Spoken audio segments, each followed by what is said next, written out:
My thoughts, their words.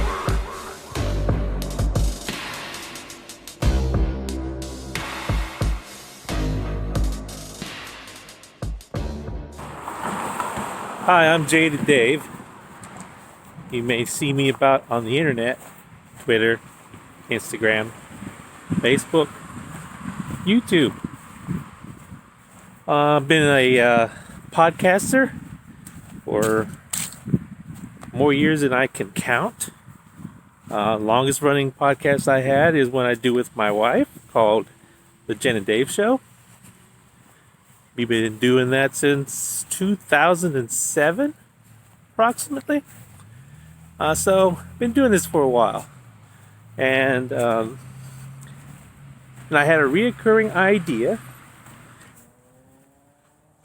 So you're wondering, what is the big idea? Well, this is it. I listen to a lot of podcasts at my job. So I'm going to cut out a little piece of those podcasts and share with you. Not just any random idea, but those that I think are worthy of you listening. So the idea is, they're my thoughts, but their words. So that's what this is called. My thoughts, their words. First up, Center for Hebraic Thought. What's it about? It's in the name. It's hosted by Dr. Dru Johnson, and they have a new series called Biblical Art Series. They're going to be focusing on Christian artists. And first one up that I've heard, the artist is Ned Bustard. Be careful how you say that. The episode came out August 14th, and I heard it, and the idea that I thought, I should share this is because of something that he said. As a Christian artist, he gets influenced by the world, but so he sees it through a biblical lens, all the things influenced by the world. And he cautions people, and specifically with his children.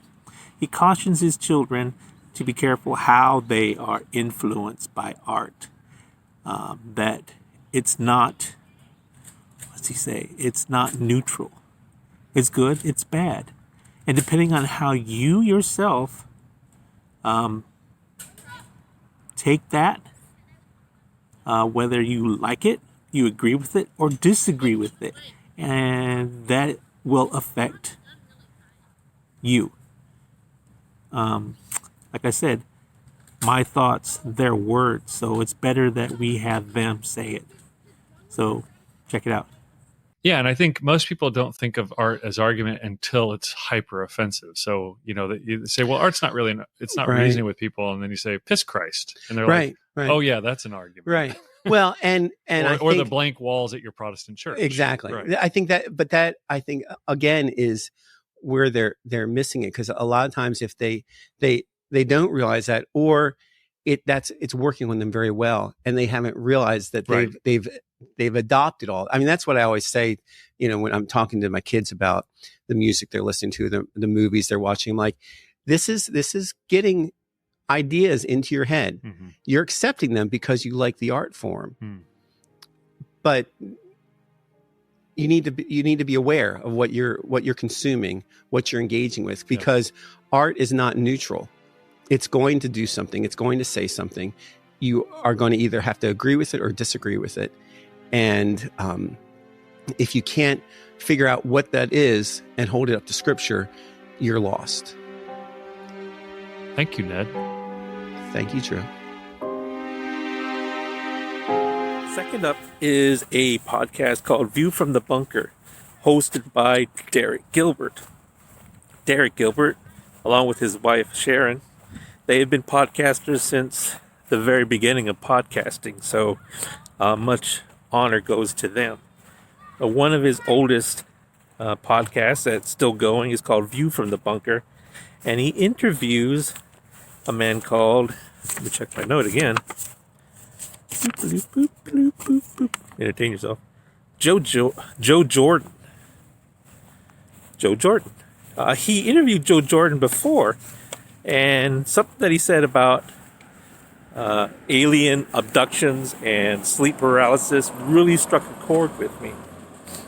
I've experienced not an abduction, but definitely alien or ghostly, supernatural type of things, and sleep paralysis. So his take on it, after many, many years of investigation, really interests me. So I'll allow you to listen to just a portion of what he was talking about that. But if you want to know more, yes, of course, go to his podcast and listen to Derek Gilbert interview Joe Jordan. And if you want even more information, go to Joe Jordan himself, and he has a book called Piercing the Cosmic Veil. I'll put a link to that to Amazon. I'm an Amazon affiliate, so if you click on the link and you buy, I get a piece of that. You have to say that stuff. But I wouldn't be too bad if you did that. I'm interested greatly in purchasing the book, but haven't done that yet. Haven't pulled the trigger. I do plan on doing that near future. But yeah, check it out. View from the Bunker. And it was done in... what was the date? I don't have the date. I'll put that in the show notes so that you can click on there and go there directly. But nobody had a way to actually help these people. And then we came across one particular case that we had to look at very carefully. When I first came across this case, I suspected that there may be something wrong here with this case. It wasn't authentic. I contacted the leading researchers that we'd been studying and reading their work and, trying to understand this phenomenon. And I asked them, I said, I got a case here I'd like to share with you and try to understand what I'm dealing with here, whether it's authentic or not, and whether you've come across this situation or not. And when I did, I shared with them that this gentleman, as a fairly new believer, had UFO encounters and abduction experiences. And it was during this one particular experience he had at night. It was very terrifying. And in the middle of the experience, he cries out, "Jesus, Jesus, help me." And immediately the experience stopped. Well, that's the question I had for these researchers. This gentleman's telling me that he was able to stop an experience, that instantly he woke up in the bed. And that doesn't make any sense of looking at everything else that you guys have shared. And that's when I was asked, can we go off the record? Every one of these guys asked, can we go off the record? And that means I can tell you what they said, but not who said it. Mm-hmm. We're really strict to keeping anonymity when people ask for it, even with experiencers that don't want their name shared. We stand by that so that we can build trust to be able to work with these people. So what we got out of these conversations with these gentlemen was, yes, we had come across similar cases like yours, where people had used prayer or reciting scripture or humming or singing a hymn, and they were able to stop this experience. And I said, well, why have we never heard about this? We're relying on you for the truth. And their answer to that was, well, we didn't know what to make of it. And, I would have been satisfied with that because that's honest. That's an honest answer. They didn't know what to make of it. But they usually followed it with another answer, like that wasn't enough. And that other answer was, we were afraid to go there because it might affect our credibility in the UFO research realm.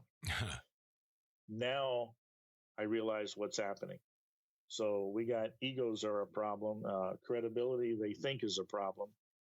But actually, what we're seeing here is what is called a cover-up. Whether you like it or not, the people that you're relying on for truth in this field do withhold information, and that's called a cover-up. They always point fingers at the government for covering things up, but that's not the issue we found. Well, next up is the Naked Bible Podcast, episode 341 with Dr. Michael Heiser. Though he didn't discover it, Dr. Heiser is mostly known for talking about the divine council. But in this episode, he connects John 10 and passages at Ezekiel,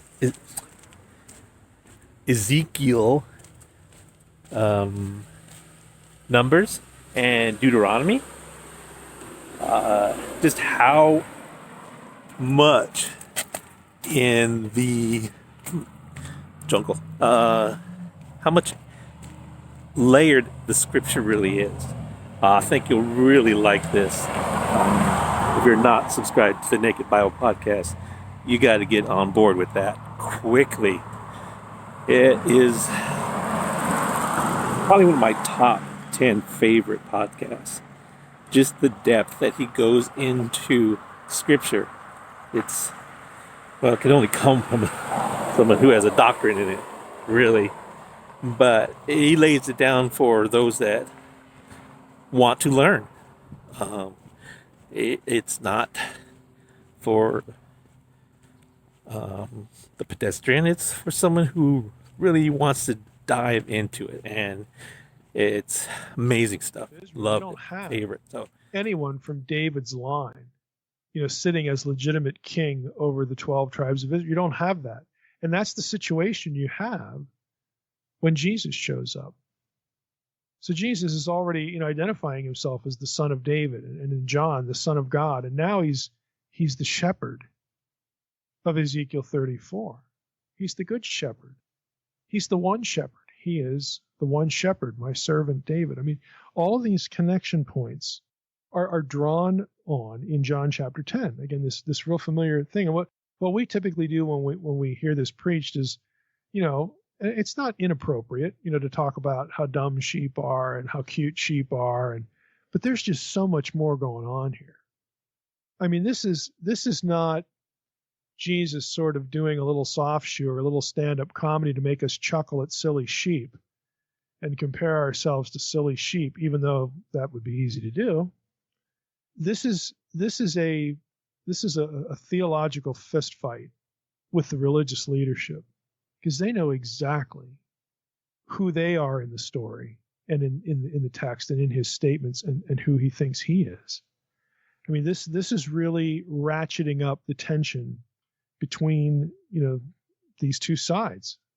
I mean, Jesus he's not being cute here. He's being anything but cute. All right, next up is Don't Let Them Burn, hosted by Chris Taylor. He interviews Billy Crone, and they talk about human hybridization. Very interesting, and that's coming up. And so, but they're saying but that just takes too long. Mm-hmm. So look at how we've advanced with our technology. How about we speed up the process of human evolution with technology, and we won't wait for it to randomly occur, which is all bogus, but we won't wait for it to we'll do it ourselves with technology. We'll speed up man's evolutionary process. We'll make him smarter. We'll make him faster. We'll make him bigger. If we see something we don't like, we'll get rid of it. We'll replace it with what we want with modern technology. So that's basically what that movement is all about. We document that. People say, well, I've never heard of that before. Well, whether you've never heard of it before, it's all over the planet. Yeah. And a lot of it, we demonstrate it's already in politics. People don't even know that we've had a person, a transhumanist, run for the president of the United States of America. Yeah. People don't realize that. But it's not just America. It's around the world. There's scores and scores of corporations and organizations that promote transhumanism all over the world. Yeah.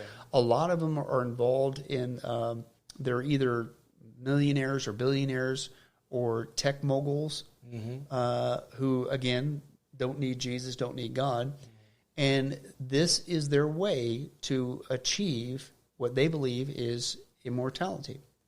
There's super longevity, super intelligence, and super health. They call them the three supers. Yeah. And that's what they want to try to achieve. But again, all that, as we talked earlier, is a counterfeit of what you could have legitimately through Jesus Christ if you just get saved through him. And with none of the negative side effects, might I add. So, but that's what they're pushing for. And, we document not only where it came from, the history of it, the meaning of it, how's it being permeated and pushed across our planet? But these guys have the bucks, Chris, to push it. I mean, we're talking billionaires. And so they got the money to make sure that the science continues to go forward and the experimentation. A danger with a lot of this stuff is these guys aren't just promoting it, but there is no, this is what was really creepy. I didn't know this until we went down the rabbit hole. Yeah. There's no regulation on this, Chris. Yeah. There's no regulation, and I'm talking not just in the U.S., I'm talking around the world, especially in countries like China, South Korea, and others that are a communist background who straight out of the gates don't even believe in God. Yeah. With America, we're still going headlong at a crazy breakneck speed. But the problem is, one thing is, at least in America, we still have just a little bit of the Judeo-Christian mindset that gives you kind of a conscious, like, hey, we're kind of playing God here. Should we really keep doing this? Right. I mean, we've pushed the envelope in America super deep anyway. But in these countries, in China, South Korea, there's no restraint. They don't believe in God. In fact, they laugh at the idea of like, God, what are you talking about? We'll do whatever we want to do. There is no God. And so they're taking these experiments to an extreme. And we interviewed a geneticist on the documentaries, and for nearly 2 hours. And she admitted that there is not only no regulation, she said it's growing so fast exponentially that there will never be regulation because it's going so fast around the planet that in order to regulate this technology, that you have to have a consensus. She says, but it's out of the box for so long and growing so fast, you can't corral everybody together to get a consensus. Right. It's impossible now. It's too late, she said. Yeah. So which means it's going to continue without regulation, with no conscience, and they believe that they're their own gods. Again, the lie of Genesis 3, they're going to do whatever they want to do. We also document some of their methodology, which was really crazy and freaky, to be honest with you. Yeah. And it's not just they're promoting it, they're around the world, they're in politics, they're in government. Mormons are big on this because they believe that they can become gods and maybe they can do it through this technology, and that's a whole other aspect. But we look at their methods. Like, well, okay, so how are you going to achieve your three supers? You're going to have super longevity, super intelligence, and super health. Well, one of the things they're working on, as crazy as this sounds, is a full head transplant. Oh, yeah. So when you basically are getting ready to die as a transhumanist, you don't need God, you don't need Jesus. Yeah. We'll just sever your head right here at the base, where the spine area is, and we're just going to pop you onto a new body. Now that sounds, oh, come on, that sounds like Frankenstein. They wouldn't do it. Already been being done. They've been doing it for decades on animals, as crazy and as freaky as that is. And it's freaky, Chris. And they're ready for human trials to literally do a head transplant. I mean, why not? They do heart transplants. They do lung transplants. Why not a head? Yeah. And so they're really working on that. Yeah. The other one that they're doing, and they'll achieve their three supers. So when their body starts to die, they'll just pop you on a new body. When that body starts to die after 60, 70 years, we'll pop you on a new body. And that's their version of immortality, right? Yeah. Well, another one they're working on is they want to create mankind into like a cyborg.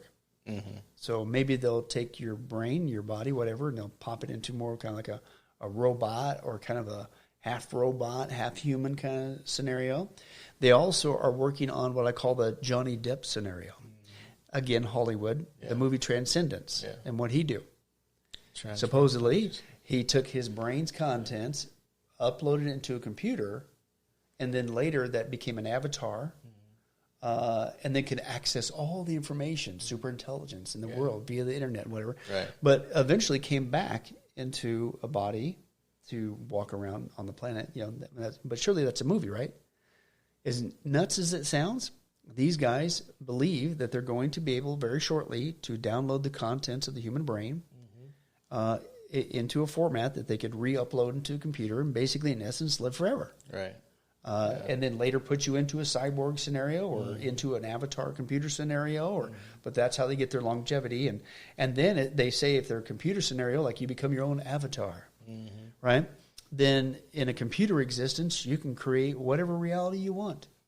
Right? And live forever. But it's even funner in a computer because you can make it up whatever you want. There's on Netflix, they just came out with speaking of propaganda, a new series promoting that. It's called, was it Upload? Upload, download, one of those, yeah. And what are they promoting? The trans, as crazy as this sounds, they're getting people warmed up to this crazy idea that you don't need Jesus, you don't need God. Just download or upload the contents of your brain, and you don't just live in a computer like Johnny Depp, the Transcendence movie. You could create your own reality. Create your own reality, and what kind of virtual thing do you want? And that becomes, listen, it's a counterfeit. What does it become? Their version of a heaven. Right. They create heaven however they want to be. Again, it's a counterfeit. You're seeing a constant counterfeit. And by the way, just to mention, where do counterfeits come from? What's counterfeit? It's a fancy word for what? Lying. Liar. You liar. Right? So what's the Bible say? John chapter 8. Satan is not just a murderer, and been one from the beginning. The beginning what? Creation. Right. Genesis 3. But he's a liar, and he's the father of all lies. So where do these lies come from, including the lie of transhumanism? That you don't need God or Jesus. We'll give you false immortality, a false heaven, a false and perfect body, and all that. That's coming from Satan. So again, just in time for the second coming of Jesus Christ, he's doing it again on the planet. Final up is Criminal, hosted by Phoebe Judge, of course, and it's from episode 147 and September 11th. So Kids on the Case. It was a special episode talking about children who solve criminal cases. And the final one really grabbed my attention because of what the kids said. That they asked the kid, "Why did you do it?" Well, I'll let the kid say for himself. Did you learn anything about being a detective during this whole thing? Well, that you have to kind of piece things together, and you're gonna have to. It might take a long time because we spent like 2 hours trying to find her. But you didn't give up. No. Why did you want to help find her? What were you thinking about? Because she needed help. Well, that's the end of the show. I hope you found something here that resonates with you as much as it did with me.